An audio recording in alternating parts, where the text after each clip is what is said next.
Keyin bilasizlar, yana bir de shuni shilpashimiz bor. Shkanayka krasitelasi.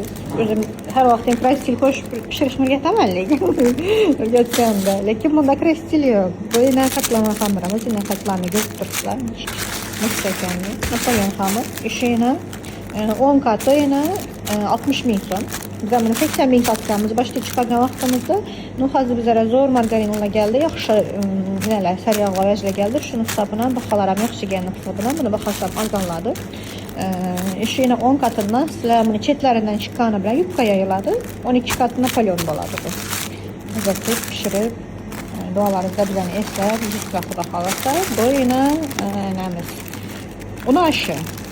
Kasalni ashi desim yo'q, o'zimga kasal bo'lmasam ham yoqadi. Yaxshi ko'raman. Go'shtlari umuman nafsi yo'q, tabiiy ovni, yaxshi go'sht. Mazalarini olib ishlatib ko'rgan odamlar biladi, amog'anlar